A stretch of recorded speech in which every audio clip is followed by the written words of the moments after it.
सरायकेला से इस वक्त की बेहद दर्दनाक और झारखंड के स्वास्थ्य सिस्टम की पोल खोलने वाली खबर सामने आई है, जहां एक मां अपने बच्चे को जन्म देने आई थी, लेकिन अस्पताल से उसके और उसके नवजात की लाश बाहर निकली।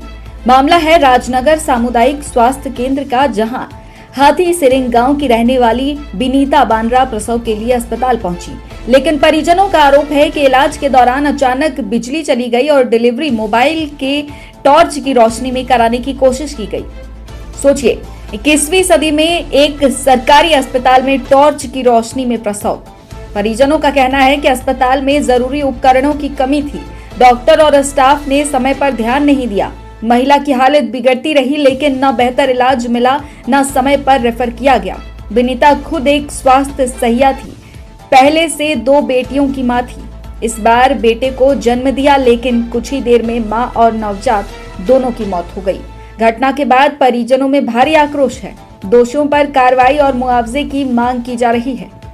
सूचना मिलने पर प्रशासनिक अधिकारी मौके पर पहुंचे और जांच का आश्वासन दिया। मामला यह है कि हम बुधवार शाम को स्वस्थ तरीके से हम अपना बीवी को उम्मीद से हम लेके आए थे। सामुदायिक स्वास्थ्य केंद्र राजनगर में लेके आए थे। डिलीवरी पेशेंट था। सब चीज़ बाकी जांच में सब चीज़ नॉर्मल था। सब कुछ चल फिर रही थी, अपने से कहा फिर रही थी। बुधवार को शाम को एडमिट भी हो गया था। उस दिन रात भी अच्छे से कहीं। गुरुवार का दिन भी स्वस्थ रही, सब चीज़ जांच में भी नॉर्मल था। जब रात को उसको हम इधर बाहर पानी गर्म करने आए थे, तो उस समय जब वहाँ पहुँचे वापस हॉस्पिटल में, तब तक उसको परसा रूम तरफ में उसको ले गया था। तो वहाँ से फिर नर्सेस आके बोलते हैं कि आपके साथ में कोई है कि नहीं, जबकि उसको पहले से ही लेके गया हुआ था। हम लोग को बिना इन्फॉर्म किया लेके गया हुआ था। उसके बाद मेरे साथ में 2 महिलाएं गई हुई थी, मेरा बुआ और मेरा बड़ी माँ, और दोनों को भेजे। उसके बाद कुछ देर के बाद में नर्सेस दौड़ के आती है कि जल्दी आइए बोल के। तब हम घबरा गए, फिर दौड़ के अंदर चले गए तो देख रहे हैं मेरे भी बेहोश की हालत में पड़ी हुई थी।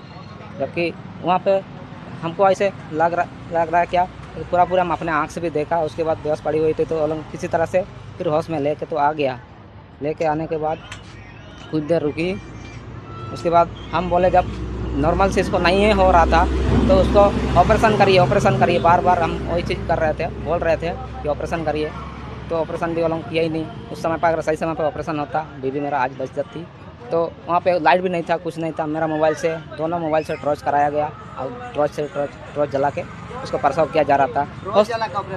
हाँ, प्रसव कराया जा रहा था, लाइट नहीं था। अगर इस तरह का लापरवाही होगा तो, जबकि वो डॉक्टर उस समय मौजूद नहीं था, नर्स लोग नहीं कर रहा था।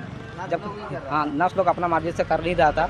जब वो लोगों को पता होना चाहिए कि किस तरह का पेशेंट को क्या किया जाए। अगर पेशेंट का क्या है क्या नहीं, वो लोगों को तो पता ही रहता है। तो अगर वो ऑपरेशन करने लायक पेशेंट था तो उसको ऑपरेशन करना ही चाहिए था। अगर जो नॉर्मल होने का नहीं है तो उसको ज़बरदस्ती उसको नॉर्मल डिलीवरी कराया जाता है। पूरा फ्रेश करके ऐसे दबा के, ऊपर में एक लेडीज़ चढ़ गई, पूरा ज़ोर से दबा के। तो तब तक मेरा बीवी तो बेहोश हो गई थी, अपना दम मतलब अपना ताकत पूरा खो गई थी। हम भी वहाँ पे मौजूद थे, उसका हाथ में हम हाथ पकड़े हुए। हम पूरा रिक्वेस्ट कर रहे हैं, बचा लो मेरे बीवी को बचा लो। इस तरह से हम पूरा रिक्वेस्ट कर रहे हैं। तो हमको तो डर तो लगेगा ही ना, मेरा बीवी तड़प रही है, बिलक रही है, क्या कि इतना साल बिताए हैं तो डर तो लगेगा ही ना, इतना बिलक रही है। तो जब हम बोलने लगे, हम लोगों से शिकायत करने लगे इस तरह से मत करो, तो हमको वहाँ से भगाया गया, वहाँ से, क्योंकि तुमको डर लग रहा है तो वहाँ से तुम भाग जाओ बोल के बोला गया। फिर भी हम वहाँ हटे नहीं, क्योंकि मेरा बीवी को हम कैसे छोड़ के जा सकते थे। उसके बाद जब करने लगे तो बोलता, जाओ तुम्हें अपने से कर लेना, जो करना है करिए। उसके बाद वो लोग वहाँ से हम लोगों को छोड़ के वो लोग बाहर निकल गया। जितना वहाँ नर्सेस लोग था सब कोई निकल गया। हम लोग तीनों ही उसको पकड़े हुए हैं, तड़पते हुए, अपने बीवी को हाथ में लिए हुए तड़प रही है। क्या कर सकते थे, क्योंकि डॉक्टर भी मौजूद नहीं था। खाली एक बार उसको बुलाया गया, थोड़ा सा चेक किया, सुई दे दिया था। क्या सुई दिया वही लोगों को पता है। अब देखें क्या करेंगे, वो लोग इस तरह का लापरवाही ना हो।